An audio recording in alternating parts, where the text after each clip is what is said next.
Good morning, everybody. It's very good to see you. Glad to have you all here in attendance with us, and especially as we are continuing in our John study, but we're moving on to a new chapter. We're in John 13. But as we have been doing throughout our studies, and as we move to new chapters, I've asked about what our thoughts are about what the theme is going to be for these chapters.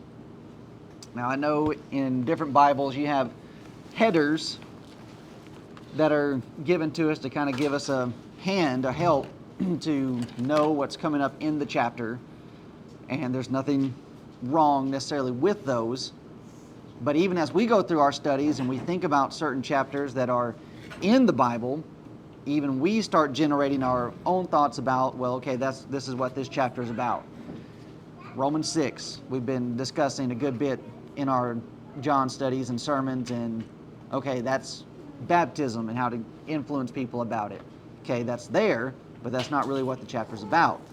1 Corinthians 13, the cessation of miracles. These things are coming to an end. Yes, that's in there, but that's not the theme and the point of the chapter. So when we come to chapter 13, what's our common thought?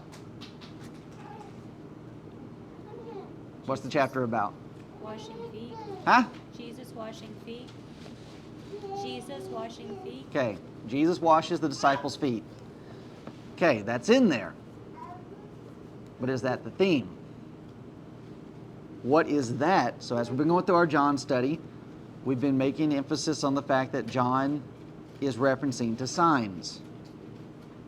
Signs point you to something. Signs are directing towards a topic. So what do you think? The washing of the disciples' feet is a teaching, a sign pointing towards a certain topic. I would say that he's going to leave them. They're not fully invested in that thought yet because they're still wrapped up in the physical thought of the Messiah. But he's leaving them, he's teaching them what to do when he goes and what it takes to carry on his work. Okay. So that's good in that here we're watching the disciples. They're trying to get a grasp on what this kingdom is, the character traits of it, what it's going to take to be a citizen in it, and then, as Jamie said, trying to hone in on the point of, okay, I'm going to leave you. And then you're going to have to carry this thing on. You're going to be the judges sitting on thrones, judging the 12 tribes of Israel. And then there was a point that Jamie made about what it takes to be able to do that. And there, if we can answer that as to what it takes, then we'll have found our theme. What's it going to take? To be a servant. Okay. Humble. All right. To be a servant, to be humble. Matthew 5:3. All of those things coming together are then going to bring about unity. Well, that's the next word I was going to come up with. Sure it was. And that's going to be our theme. How to bring about unity amongst the disciples, amongst Christians, the brethren, brotherhood, the church. But it's not just for this chapter. Because chapter 13, 14, 15, 16, and 17 are a section. Jesus has departed from the multitudes. We're in the time frame of the Passover feast before his death, burial, resurrection. He's going to be alone with his apostles. And he's going to teach them these things. And as we go through each chapter, there are going to be different points being made. There are going to be different things, different events that are being discussed. But all of those are still going to be promoting this single theme of unity. So even when we get over into a discussion of the Holy Spirit, guess what the mission and the work of the Holy Spirit is going to be? Bringing them together. By bringing them into remembrance of all things that Jesus taught. Now, that's a huge point to make, considering how the denominational world views the working of the Holy Spirit today, and that, well, he's just out here leading and guiding everybody into all these different directions. And if they had a proper understanding of John 13 through 17, they would recognize and realize very quickly, no, that's not what the Holy Spirit's going to be doing. Causing all this division and causing all this chaos and all this confusion. It's not what he was doing. So when we're considering what we're going to look at in these coming chapters, we're going to learn important lessons on how to unify the brethren and how to unify the church. And before we go through our verse by verse discussion, we're going to do some introductory material so as to establish this point and to establish this theme. And to begin the establishment of that, we're going to jump to the end of this section that we're going to study. There's a popular verse quoted by so many from this section, which of course there's multiple favorite verses and topics throughout it, but in particular you have John 17, 20 and 21. Jesus praying to the Father, saying, "Neither pray I for these alone, but for them also which shall believe on me through their word, that they all may be one, as thou, Father, art in me, and I in thee, that they also may be one in us, that the world may believe that thou hast sent me." And this scripture is commonly used to try and promote unity. Many times we've used it on our broadcasts to try to help people to understand what we're doing and what our efforts are. It's not to divide anybody. The division's already there. Just look around and see all the different doctrines, listen and hear all the different doctrines that are out there. Nobody's together, nobody's united. And so we're trying to bring everybody together through this one doctrine. And then when we're thinking about in the context in which the statement's being made, and just letting that establish for us how important it is that Jesus would pray for unity amongst the disciples when this is right before his crucifixion.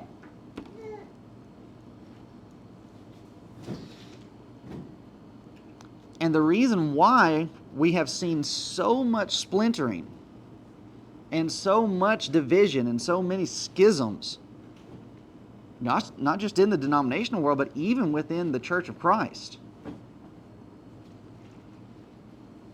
is from a misunderstanding of this section. And that we have had brethren in the past and even presently who have tried to build unity using this passage without knowing what actually comes before it. In reading the events of 13, 14, 15, 16, and what Jesus has to say and what he illustrates, all of that is a discussion of what it takes to get to here. And we can see the misunderstanding, this misunderstanding, attempt for unity. Here's a Christian Chronicle article from 2006, and I think we might have discussed this before. I'm not sure if it was in one of these classes or in our evangelism class. But for many years, there's been a unity, quote unquote, unity movement amongst our brethren to get churches of Christ and the Christian church together. So this is 2006, 100 years after split. Unity events bring praise and concern. And then you had another article, actually this might be the same article, that you have Jeff Walling, who is this fellow right here, and we're about to read this other guy's name, I believe, in this section of the article.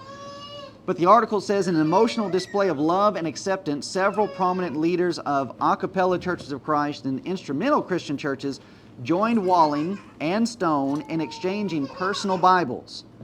Walling challenged the 6,000 people who packed the Kentucky International Convention Center that night to go home and do the same.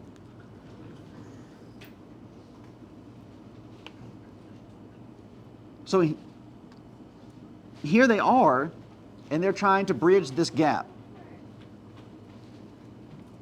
But their efforts are pure folly.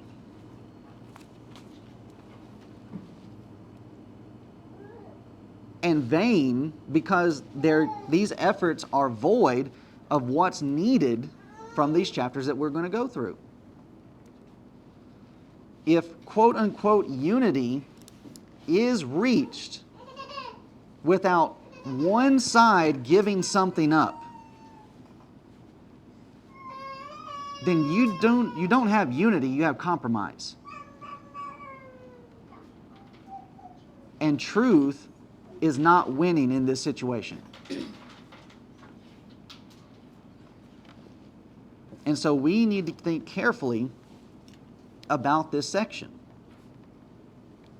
And not just thinking about it from a grand scheme and grand standpoint of brotherhood effect, but even congregationally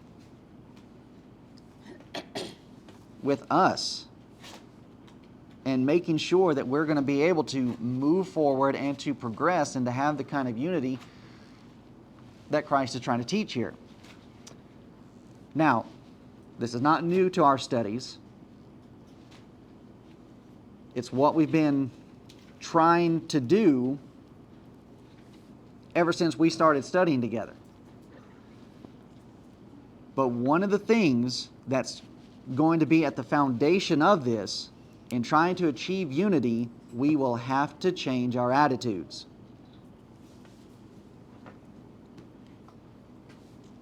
And this is for every one of us. What we're going to start studying is going to go past just what we're doing here in the assembly, and to be at the very foundation of our everyday lives. And this is a section that's going to bring the chickens home to roost. This is going to hit all of us at our doorsteps.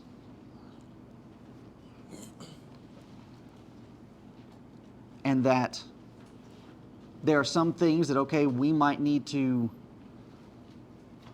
there are some negative things that we might need to change about our attitudes, but then in turn, there might be some positive things that we have that we need to allow to grow stronger, so that we can actually fit into what it is that Christ is going to end up establishing for us. So when we are considering these events of John 13, and just further attaching the topic of study that we're going to have, verse 1, now before the feast of the Passover, when Jesus knew that his hour was come, that he should depart out of this world unto the Father, having loved his own which were in the world, he loved them unto the end. All throughout our John study, we've been trying to reach this point. Everything before has been, my hour's not yet, my hour's not come. Now here it is. And over in John 17, verse 1, you have again Jesus stating in his prayer, these words spake Jesus, and lifted up his eyes to heaven, and said, Father, the hour is come. Glorify thy Son, that thy Son also may glorify thee. So here's our beginning and here's our end. The time frame when all of this is taking place. My hour's come. So there will be elements and principles all the way through that will build this unity. Now, though John has been very detailed in his record, he's going to leave some things out.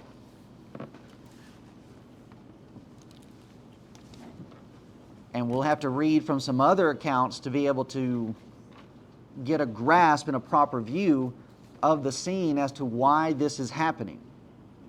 And there's a lot of confusion as to why Jesus stops to wash the disciples' feet. That when you take into consideration what Matthew records, Mark records, and what Luke records, it shines a great deal of light on why Jesus does this. And then, specifically, as this has to deal with the 12 apostles and the role and the position that they're going to have. So let's read John 13, get a view of this context, and then look at some of those others. Now before the feast of the Passover, when Jesus knew that his hour was come, that he should depart out of this world unto the Father, having loved his own which were in the world, he loved them unto the end. And supper being ended, the devil having now put into the heart of Judas Iscariot, Simon's son, to betray him. Jesus, knowing that the Father had given all things into his hands, and that he was come from God and went to God, he riseth from supper and laid aside his garments and took a towel and girded himself. After that he poureth water into a basin and began to wash the disciples' feet and to wipe them with the towel wherewith he was girded. Here we are gathered around the table, and Jesus rises to wash their feet.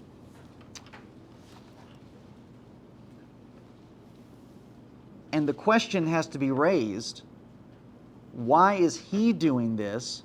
Why didn't one of the apostles rise up and do this for their brethren and to do this for the Master?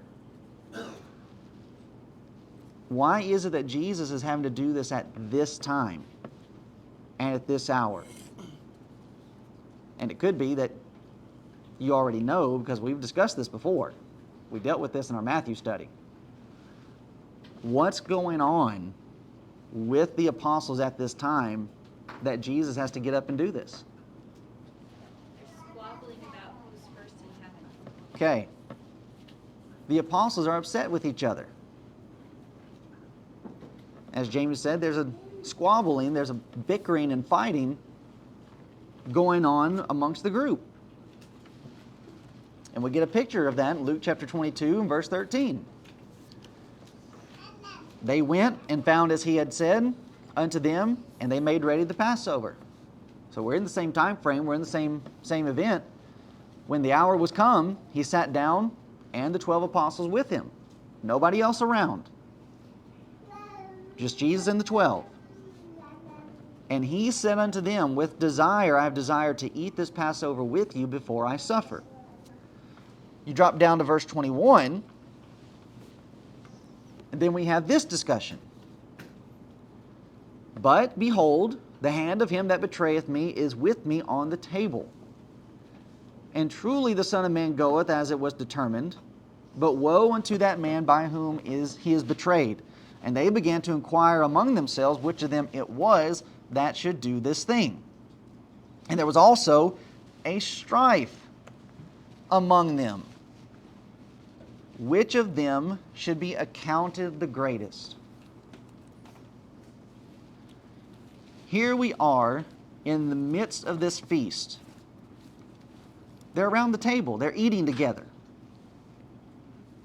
And they start arguing about, well, when Jesus leaves, and that's what he's been discussing, okay, when the Master leaves, who's going to be top dog? Who's going to be chief, and then who's going to be underneath that person? Who's going to be president and vice president?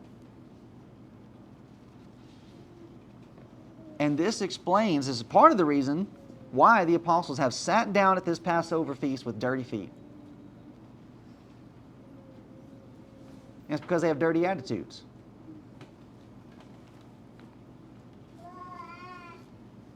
And remember what John said earlier that people were doing to get ready for the Passover? Back in John 11:55. So John 12 is at Bethany 6 days before. John 11 closes that people were traveling to Jerusalem, and they were traveling early. For what reason? To prepare themselves to clean up and to be ready to go into the Passover clean. Okay. The text specifically says they came to purify themselves, to wash themselves so that they could be clean in coming before God.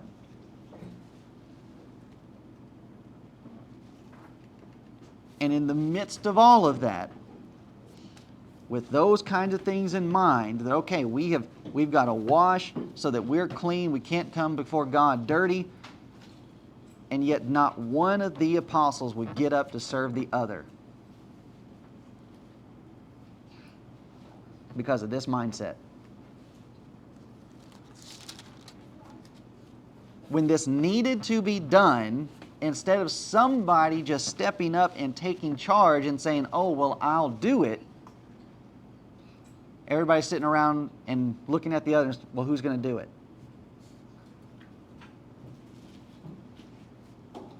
And then something as lowly as this, when you're sitting around thinking about yourself and that, well, if anybody's going to be put next to Jesus, it's going to be me, so all you other jokers can wash my feet.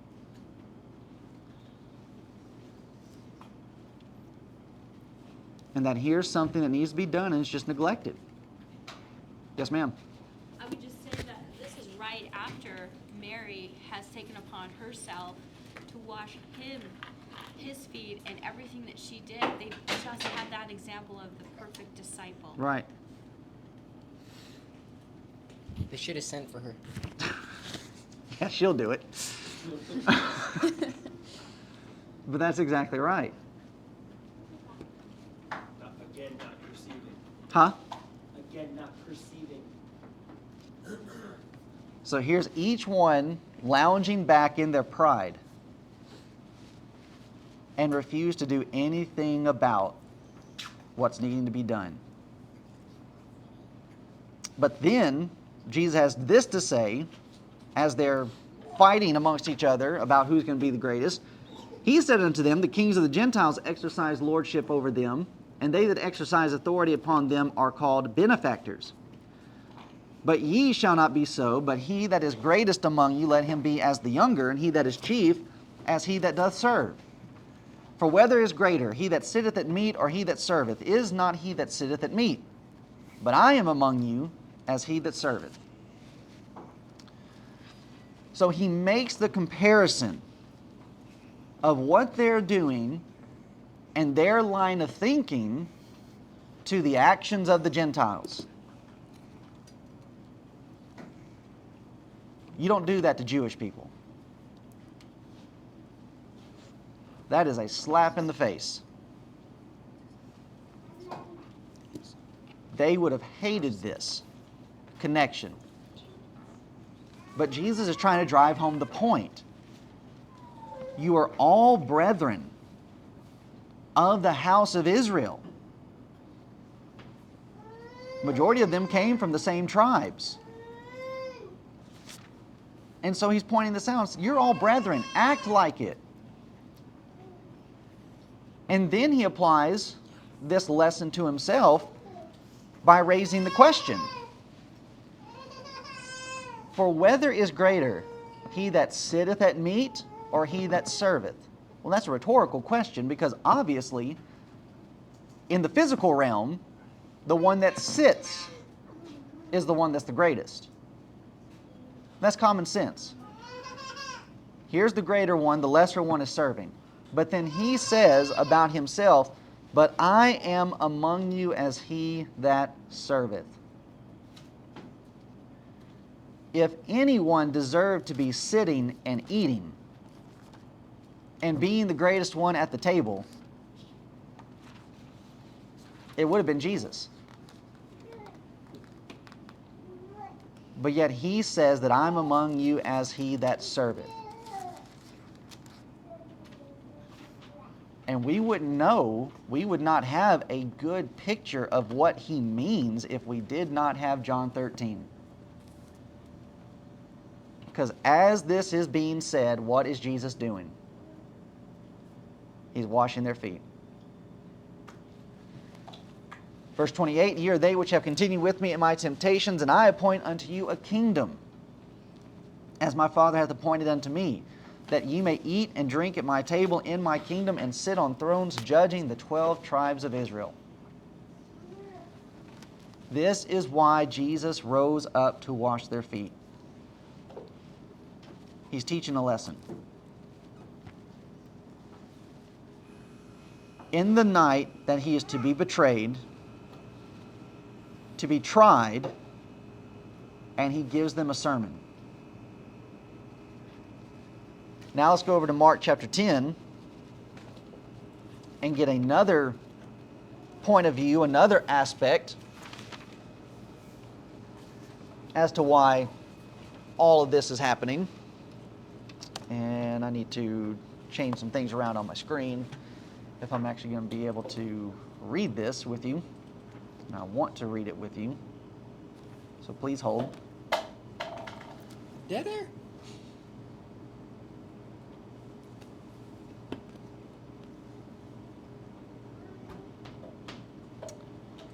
Extend, duplicate. Okay. All right. Mark 10, starting in verse 32. And they were in the way going up to Jerusalem. Jesus went before them, and they were amazed as they followed. They were afraid. He took again the 12 and began to tell them what things should happen unto him, saying, Behold, we go up to Jerusalem, and the Son of Man shall be delivered unto the chief priests and unto the scribes, and they shall condemn him to death, and shall deliver him to the Gentiles. And they shall mock him, and shall scourge him, and shall spit upon him, and shall kill him, and the third day he shall rise again. All right, here's the reason for all the discussion about who's going to be greatest. Okay, Jesus is going to be killed, he's going to die, he's going to be gone, somebody's got to take his place. Then you have verse 35. James and John, the sons of Zebedee, come unto him, saying, Master, we would that thou shouldest do for us whatever we shall desire. He said unto them, What would ye that I should do for you? They said unto him, Grant unto us that we may sit one on thy right hand and the other on thy left in thy glory. James and John see an opportunity. Okay, Jesus is going to leave. Somebody's got to be in charge. There's an open seat. So we're going to try to jump to the head of the line. And they just come and ask flat out. And we know from Matthew's account, who else do they get involved in it? Their mom. They bring Mama to the discussion.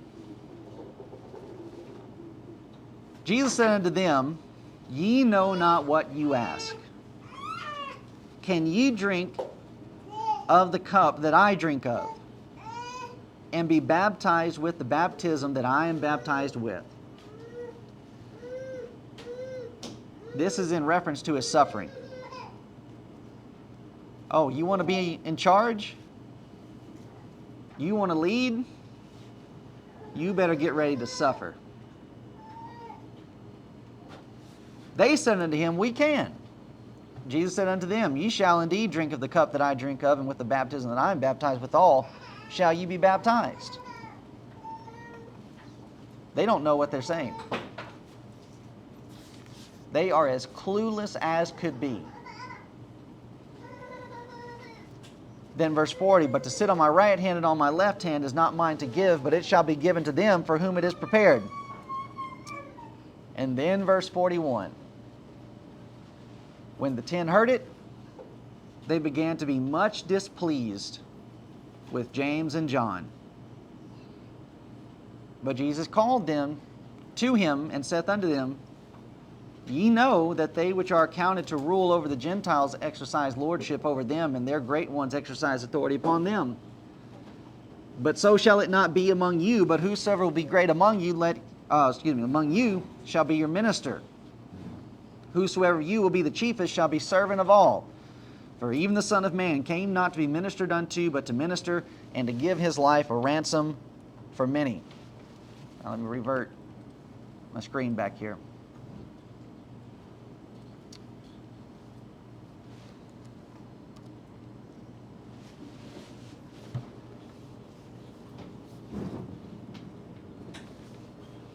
And that brings us to where we are in John. John deals with all of this differently. John does not go through and retell and recount what we have laid out in Matthew, Mark, and Luke. John is led by inspiration in dealing with this section and dealing with this problem and recording the strife and the conflict that was going on amongst the disciples by the washing of the feet. Jesus washing their feet was a rebuke for the attitudes of strife, indignation, and pride that we were just reading about. To teach them about what his mission is and what their mission will be. And to try to bind them together.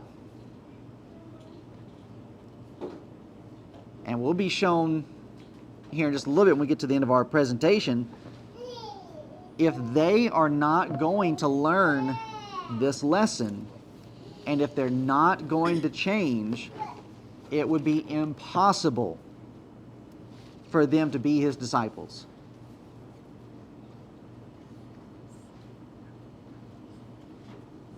And that same lesson is going to be applied to us.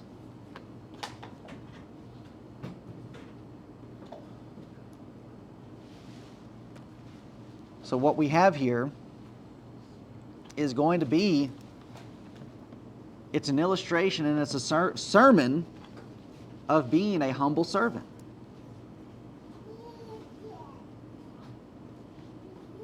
And even as we move further into New Testament writings and the epistles that are being sent out, you have this being written by Peter in 1 Peter chapter 5, where he has this discussion about the elders and the relationship between the elders and everybody else in the congregation. It's a section on unity. And then Peter writes this in verse 5. In view of this relationship,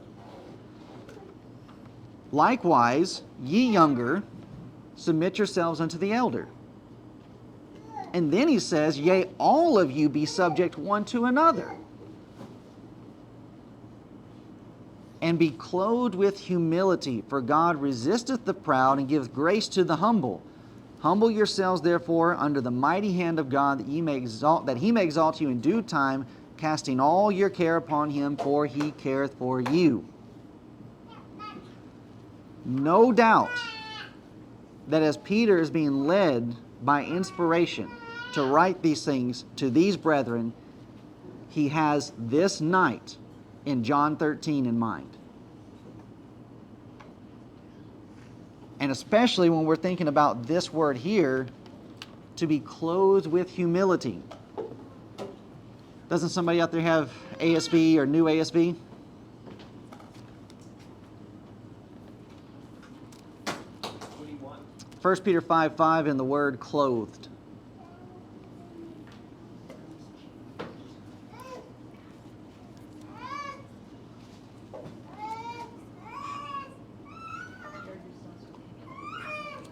Say it louder. Gird yourselves with humility to serve one another.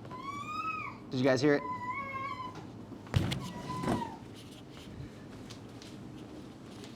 If I'm shouting at you, Carla, you're going to have to shout back. Gird yourselves with humility to serve one another. Gird yourselves with humility to serve one another. What was it that Jesus did as he rose up to wash the apostles' feet? He riseth up from supper, laid aside his garments, and took a towel and girded himself.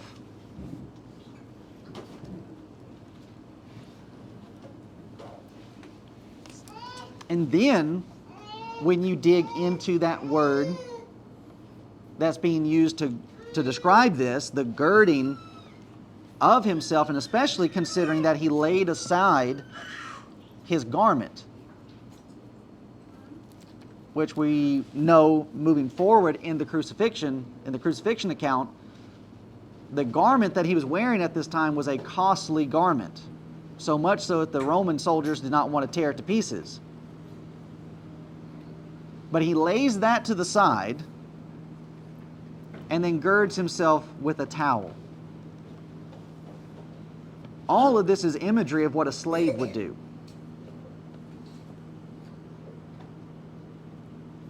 That as you went into the master's house, there would be this servant or this slave that was girded in this manner with the towel, and it was his responsibility to wash the feet of the people as they came in. So when Jesus says to his disciples, and raises the question of, well, who's greater, the one that sits at meat or the one that serves others? The one that sits. But yet he says, I am he that serves. He took on the role of a slave.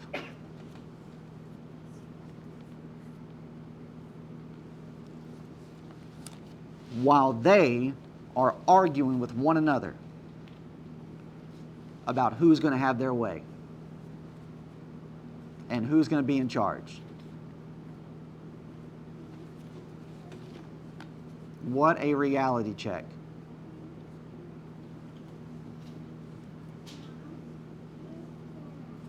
What a punch to the gut, but they're still not going to get it.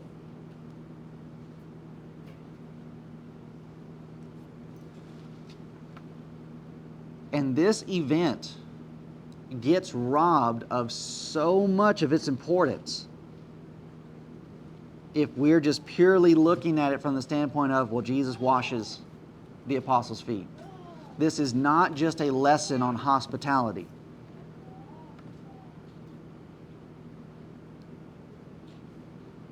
And this is not a section where we're having to come through and try to beat back denominational doctrines and denominational viewpoints. Because most of the time when it comes to studying this and discussing this, it's usually in the context of, well, how are we going to answer this group out here that says we're supposed to be washing each other's feet? I don't know if those are very prevalent out here, but back east, and especially in the hills, you got groups and they're all about, you got to wash feet. Huh? Ah, okay. Well, number one, who says that we have to do that? That's not the point of what Jesus is driving here when he's talking about, I leave you an example of how you're supposed to be. This is not just specifically for feet washing. And in the grand scheme of things, if they want to get together and wash feet, let them. I don't care. That's not the lesson that's to be learned here. The apostles are needing to learn these things before Pentecost gets here. And how far away is Pentecost? When the Passover ends, you've got 50 days. And then the kingdom's going to be established, and they are going to sit ruling over Israel.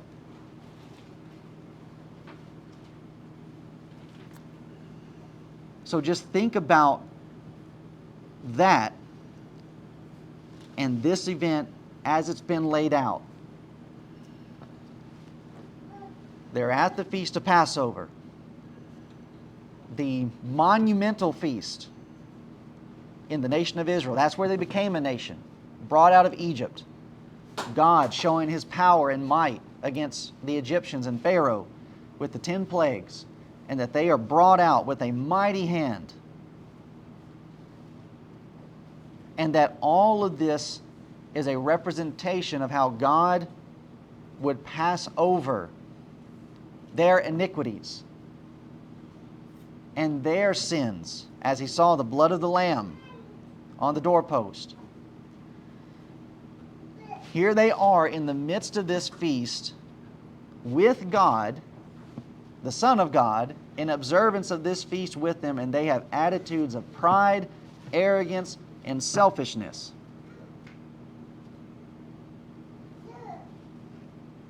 each one wanting to dominate over the other.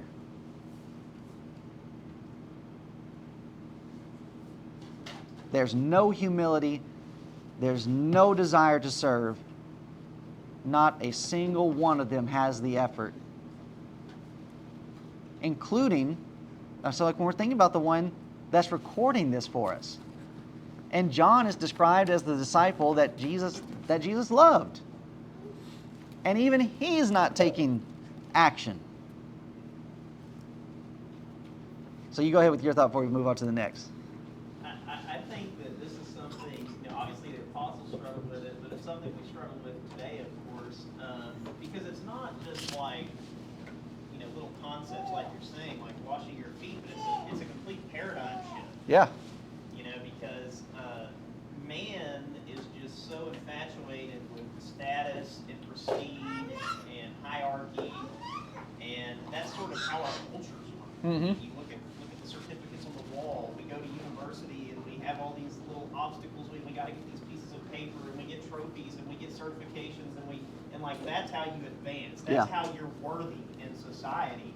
That's the way it is in our society. It's the way it's been in all cultures. Yep. And if you look throughout Scripture, 1 Samuel, they're asking for a king so that we can look like the other nations, and somebody can fight our battles, and we can look tough, and all this wonderful stuff, despite God saying, well, yeah, he's going to take all your belongings, he's going to tax the heck out of you, your sons are going to go to war, and all this kind of stuff. And then, you brought up the apostles, wanting all this, who's better, and all that kind of stuff. And then you even have the mother of James and John, who's like, Lord, put one of my sons at your right and put the other one at the left, and then we get through the Gospels, and you even get to the early church, and you look at Corinthians. Yeah. It's like, I'm of Paul, I'm of Apollos, and then or Paul's having to say, no, you need to remember God's paradigm is different. Yep. Okay, I may have planted, somebody else may have watered, but like, this isn't something to run around and try to throw accolades Yep. around. You see it later in Corinthians when Paul's talking about,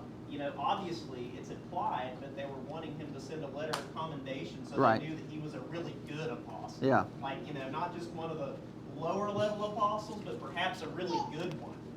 And he spends 2 chapters saying, basically, lambasting them, just saying how ridiculous it is, and that is just not God's design. Yeah. It's hard for us to see that, because as man, servanthood looks good from afar, but our culture, our society, our design doesn't reward you based on that. Yeah. Like, that's not, in your whole psychological, like the way that your dopamine system works and all that, like, your body is being trained by the rewards that the culture gives you. Yeah.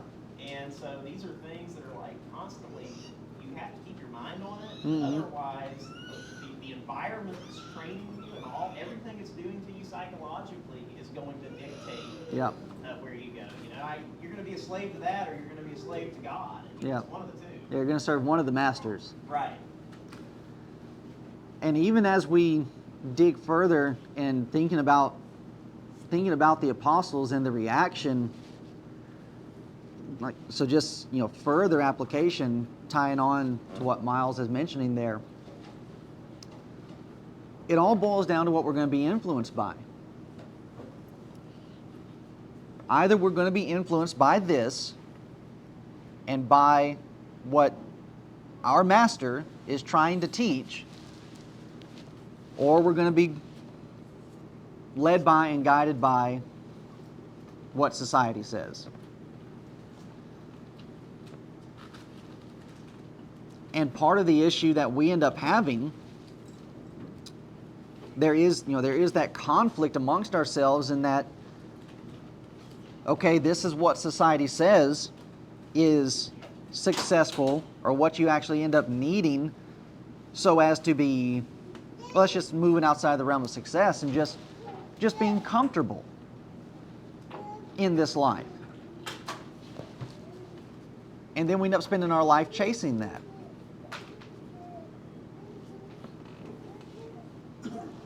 The American dream. 4-bedroom house, 3-car garage, boat, everything else like that. They don't tell you about the 30-year mortgage. Exactly. Yeah.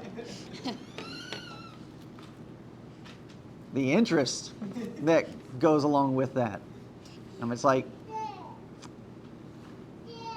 the song Midland sings. My name's on the mailbox for a house that the bank still owns.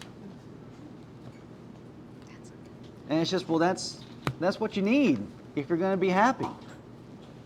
Not necessarily. And then Jesus is trying to present to them that, okay, yes, here is what it takes to be great, and that even within that realm, okay, you have some alleviation of stress because you're not overreaching, and overextending yourself like some other people do so as to be able to gain these things. But even though you're not experiencing those stresses, is the life of a servant without stress? Is the life of a servant without conflict? No. Because even amongst these servants, even amongst these 12, there's stress, there's conflicts, there's debate, and there's fighting going on amongst them. And this is something that Jamie's already brought up to us. But as we have all of this going on, we have the event that had just taken place 6 days before. That took place in Bethany, that they should have been remembering. How quickly we forget. John 12:3. Then took Mary a pound of ointment of spikenard, very costly, anointed the feet of Jesus, and she doesn't use a towel, and wiped his feet with her hair. And the house was filled with the odor of the ointment. Matthew 26:13, Jesus says, Verily I say unto you, wheresoever this gospel shall be preached in the whole world, there shall also this that this woman hath done be told for her a memorial. And the apostles forgot it in 6 days. Now, what kind of danger do you think we're in? Being almost 2,000 years removed from these events. We are in big trouble. And yet with all of this swirling around, and not one of the apostles would wash the feet of the Christ. And so we have been shown to us how wrong attitudes can upset us so much until we're all out of sorts. And even taking it over to the other side. So here we have these people that are gunning for position. But let's just take somebody like John, who's recording this, the disciple that Jesus loved.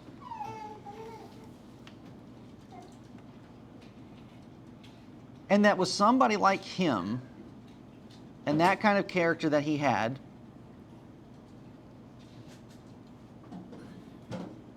it's likely that somebody like that would not even necessarily be gunning for that position. But with others that are gunning for that position, how would that make him feel?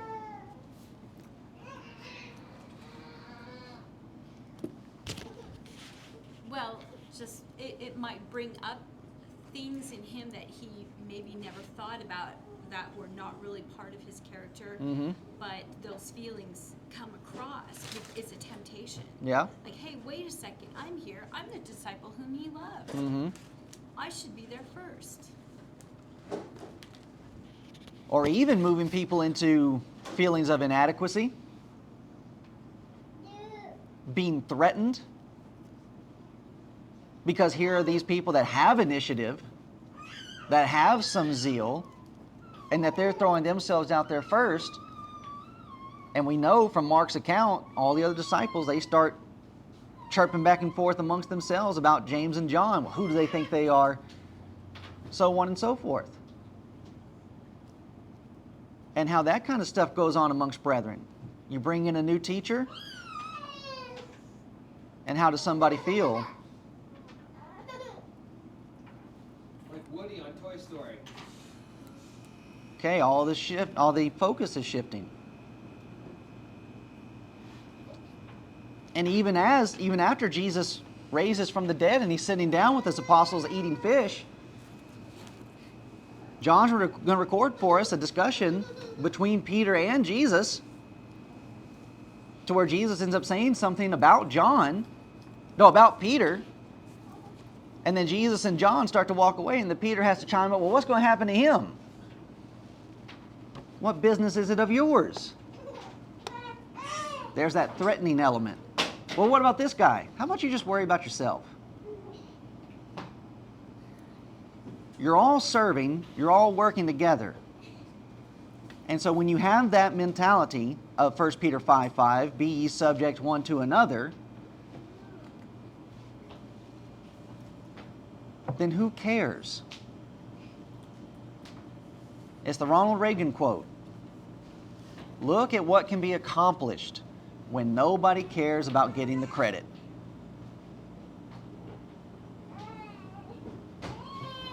But the apostles aren't there yet. And many of our own brethren are not there yet. And even after they start the church, things are flourishing, they're still going to make mistakes. Yeah. You're going to see Peter fall all over the place. Yeah. You're going to see more argument. You're going to see more dissension. Yep. And you're going to see change of course. Yep. So, I mean, it's not like you master it all, and then one day you're a beast, and everybody else should just learn from you. Yeah. Because you start thinking that way, well, you'll end up like Yep. Peter. And then, go ahead, Jamie. I was just gonna tag on to this, since this is John, when on his perspective, later on when he writes 1 John and he's in chapter 2 and verses 15 through 17, what's he thinking about there, with the vainglory of life? Right? Yeah. He had to write that. Yeah. And that he was there.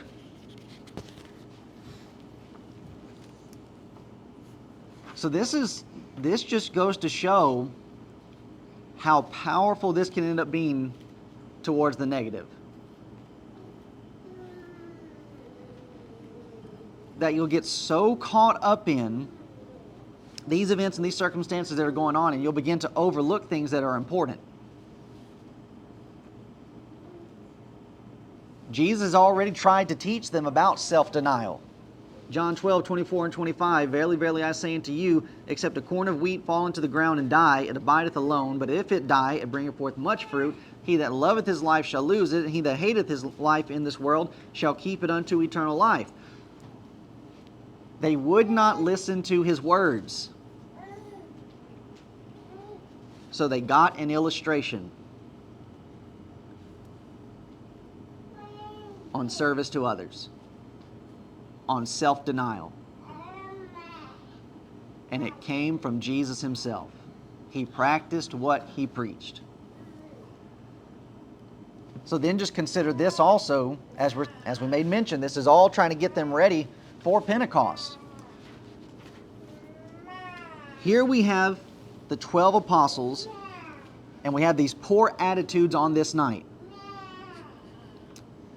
The attitudes of the apostles gathered here are a desire to rule, to dominate, and to control rather than serve. If they had not been cured of that attitude by this lesson and by what they're going to learn from the cross, what would have happened to the church in Acts chapter 2?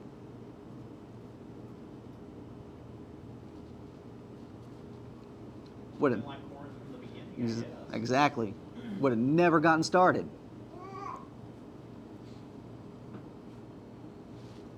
You would have had them on that great day with all this host of devout Jews coming from all over the world, and they would have been bickering right there. Well, who's going to speak first? Well, I'm going to jump in. I'm the most eloquent, let me go. And it would have been chaos. It would have been ridiculous. Right there from the start. Would have never gotten off the ground. Exploded before it even got started. Wouldn't have made it out of Jerusalem.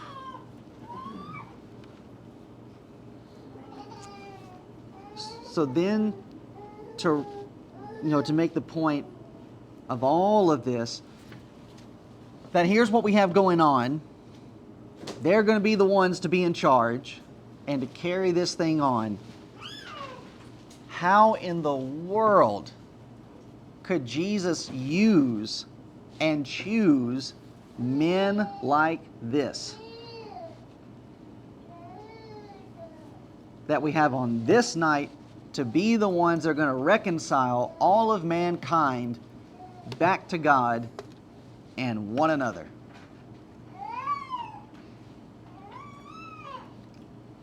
They're the perfect ones to do this because they had to learn it the most.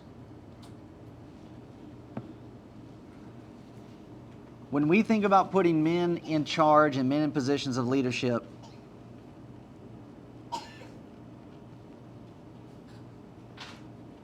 we build up images of people that are never going to do any wrong. They're just of, such outstanding character that they're not going to have any flaws, they're not going to have any faults. That's make-believe.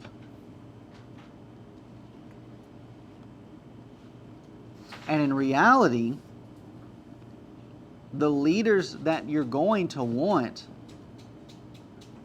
are leaders that have made some mistakes.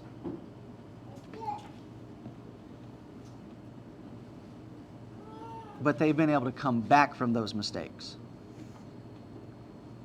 You want an Aaron who leads the people into idolatry.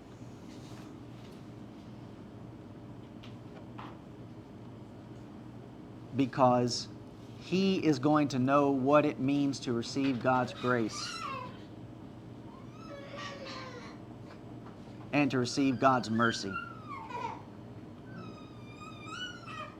Now, he didn't escape punishment. 3,000 people still died because of that. Aaron, you got to carry that. That's the weight of leadership. Aaron, you have to own that. Okay, I'm not going to do that again. Learned my lesson.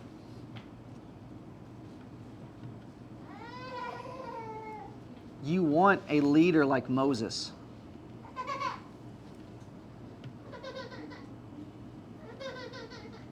Who made the mistake of jumping ahead of God's timeline. You read from Luke's account in Acts of what Moses did in killing that Egyptian. He did it because he knew that he was going to be the one. But it wasn't time for Israel to come out of Egypt, and then he ends up running for his life. And he's out in the wilderness keeping sheep. What a perfect job for somebody that's going to come back and lead a nation.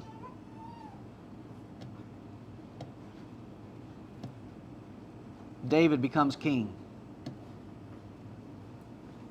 And he was just a little shepherd boy from Bethlehem.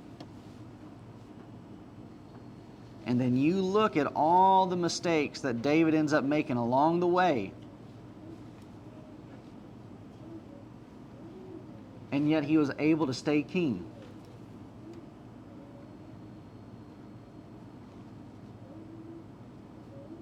And then here we are with the 12. A ragtag group from Galilee.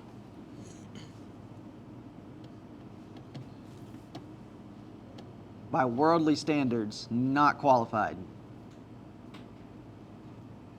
Wouldn't even be qualified to run the Dairy Queen down here.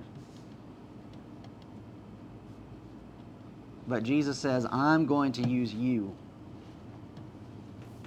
to carry out my gospel and to build the kingdom.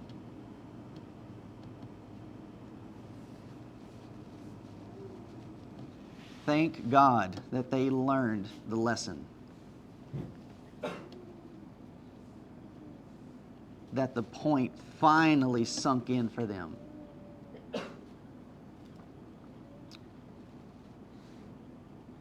and it needs to sink in for us.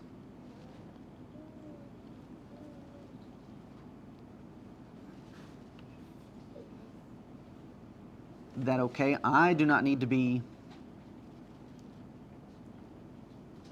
so prideful and so arrogant and self-centered about position and control that I'm not willing to subject myself to others. And then I end up getting too high on my own supply to where I end up thinking that, well, I'm just above everybody else.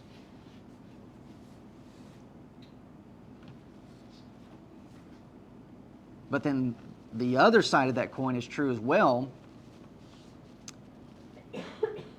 that I'm not needing to be so much in fear of those things that I end up holding myself back from responsibilities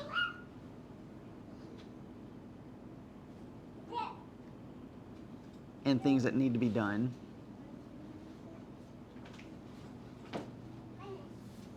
Because of fear of indignation that other people might have.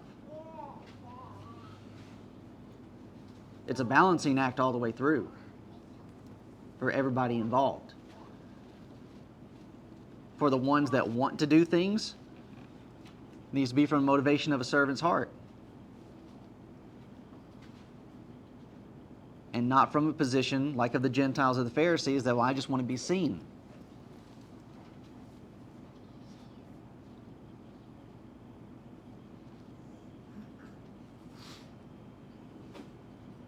And then when we consider the events in Acts chapter 1, and we're thinking about this theme of unity and the change that's taking place with the apostles, we can find it. We can start seeing evidences of it.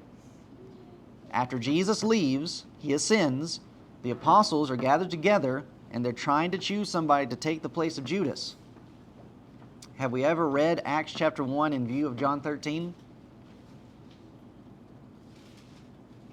When Peter, in the midst of this, in verse 24, and they end up praying and said, "Thou, Lord, which knowest the hearts of all men, show whether of these two thou hast chosen, that he may take part of this ministry and apostleship from which Judas by transgression fell, that he might go to his own place." Here Peter recognizes, Lord, whoever you choose to take the place of Judas, let his heart be right for this work.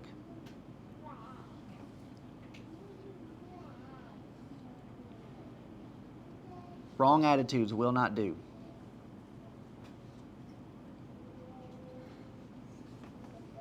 So as we're going through this and we're thinking about what's going to transpire throughout 13, 14, 15, 16, 17, Judas was not the only one with a bad attitude.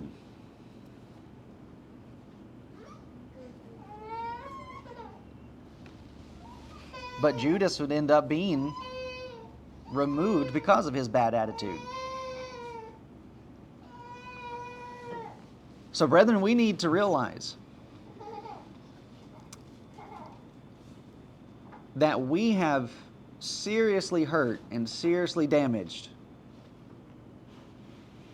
our own cause and the cause of Christ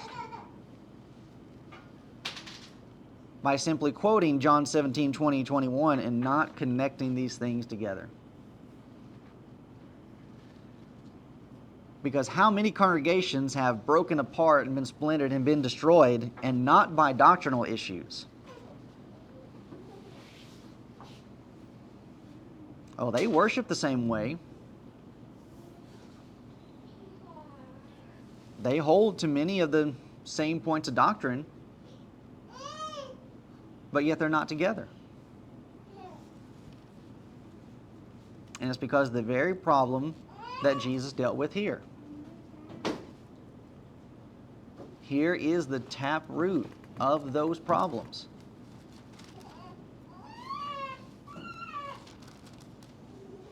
Those people, those brethren, those congregations have not learned to serve. to live to serve. They're in control. They're calling the shots. It's their way or the highway.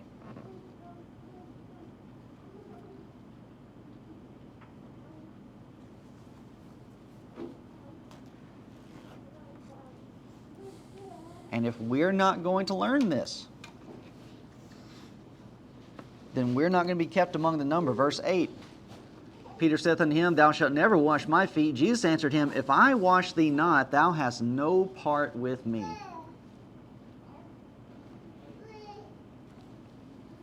And Jesus is not just talking about washing his feet here. If you do not let me wash away your bad attitude right now, you're not going any further with me.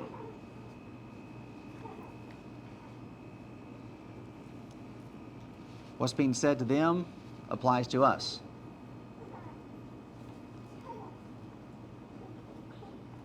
If preachers, teachers, elders, deacons, the brethren in general, have wrong attitudes of heart,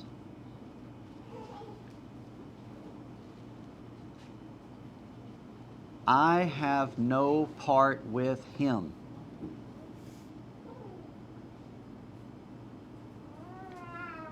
I'm lost.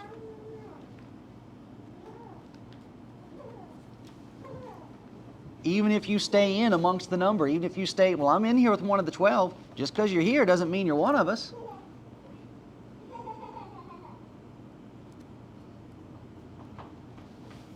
And that's where the difficulty of self-examination has to come in.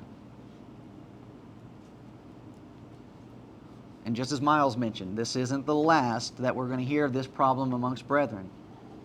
The very issue that the Corinthian church was having was this very thing. Who's the best? Who's the greatest? Who's going to be over everybody else? Even when it came to who has the better miraculous gift? How petty do you have to be to take something that is a blessing from God and to turn it into a token of superiority? But that also is a lesson, another lesson of a point that we've been discussing about if the light that's given to us is darkened, then just how great is that darkness?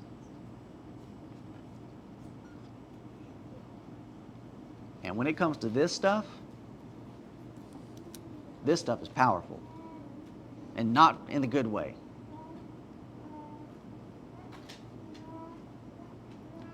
This is strong enough to corrupt and to even corrupt the entire group that was closest to Jesus. So how much on guard do we need to be with it? Oh, we've got to be ever on watch.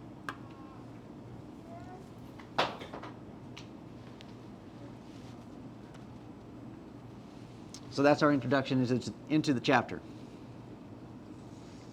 and into this section. This is going to be hard stuff.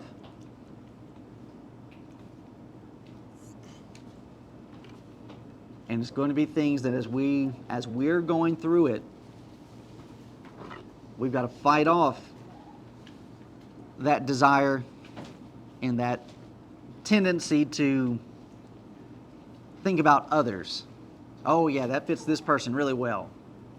Or man, I wish this person were here to be able to hear this. They could really use this.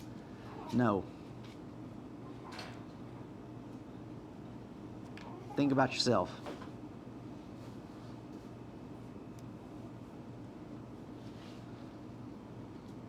And if we'll be able to do that, we'll be able to glean some very, very powerful lessons that's going to help improve everybody, including myself.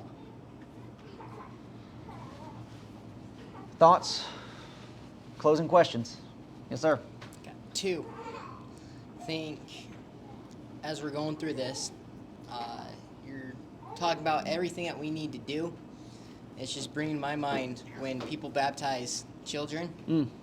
and the responsibility that it takes to be a Christian, and the responsibility that it means to be a child of God, and yet a child can't understand these things. But then you turn it around, and what is it when people are baptizing children? Well, it's numbers now. Well, we got all these, all these congregants that are, all these people in this congregation that are baptized. Well, how many of you baptized? Yeah. Or how many are you baptizing?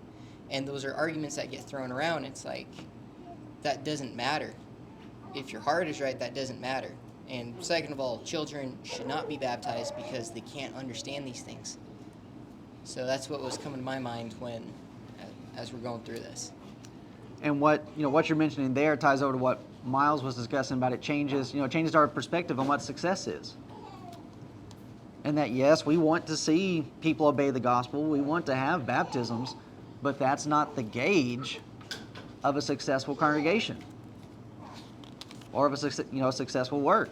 Because, all right, what if you end up baptizing 50 people and they're Judases and they're Peters and they're everybody else, or they're not really converted over? Then what have you gained? At that stage, you end up falling to a Pharisee condemnation that Jesus states that, well, you just made them two more child of the devil than you did help them. Because their whole perspective's not going to be right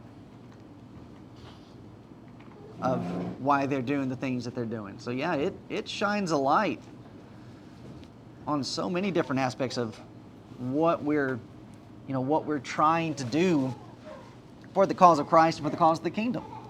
What's our motivation? What's our purpose in it? To build off of what Reese is saying, you'll hear a lot. It's so crazy that you'll hear comments among brethren when they're discussing topics or something. Then to try to get a one-up in the discussion, they'll say, well, brother so-and-so says what XYZ. Yeah. He was some big-name preacher. Or sometimes they'll even say that way, and he preaches it, Yeah. and they're growing like you wouldn't believe and all this other stuff. And but it goes back to our nature, us wanting the status and hierarchy and Yeah. prestige. And if he's on my side and if he's backing this position, well, that's a big deal. Yep. Or you'll hear people, I've heard people say, well, we were all taught by brother so-and-so, and so she would never go astray. Really? Yeah. I mean, what type of magical powers does he have?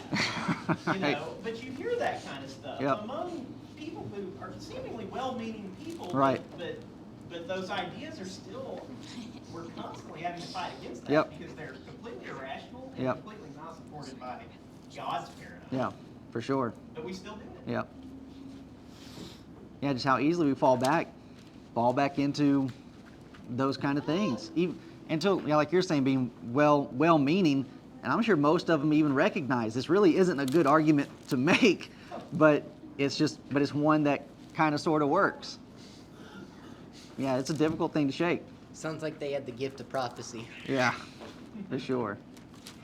Okay. Back to the first article about Jeff Wallen, I wonder if like 18 years later, if they realize that they're building an era or they're still close to each other. Oh, I'm sure.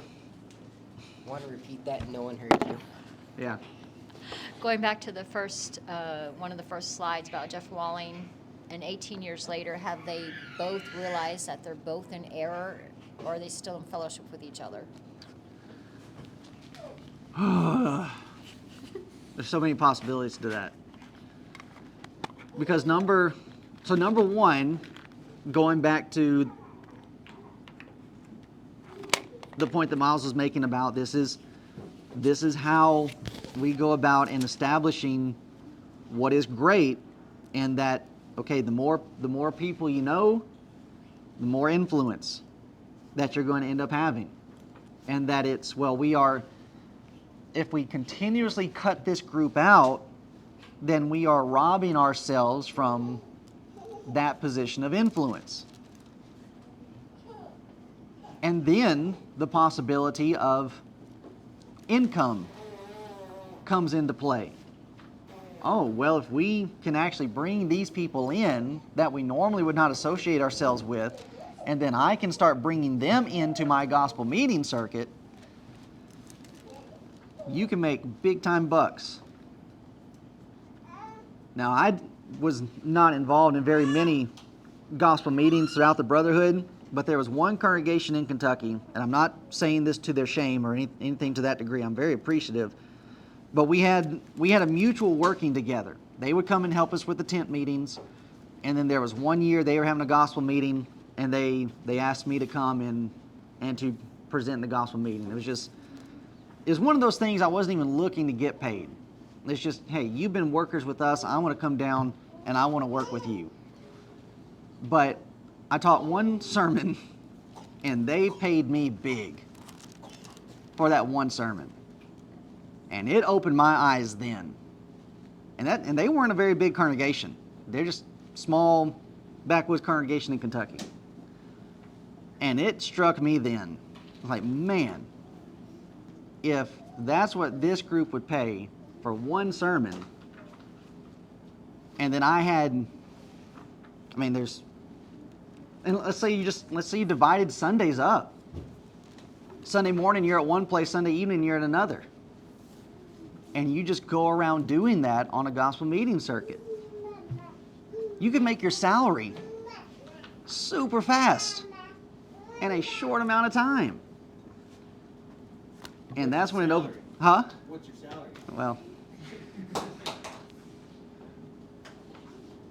And it opened my eyes then to the danger in that. And then it's just, and then, man, you can go into these places, preach up a storm, not even worry about the consequences, and just move on to the next. Crazy how that ends up, coming into play. Unless the check bounced. Right. Yeah. Yeah. Then you might have to work on something.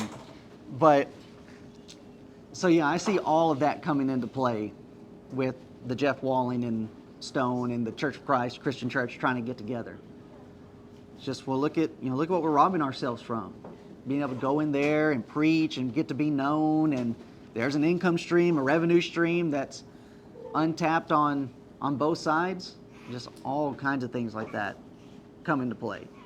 But what gets left out is, well, who's actually right on the matter? Who's actually upholding the truth, and who's actually wandered out into something that they shouldn't be doing?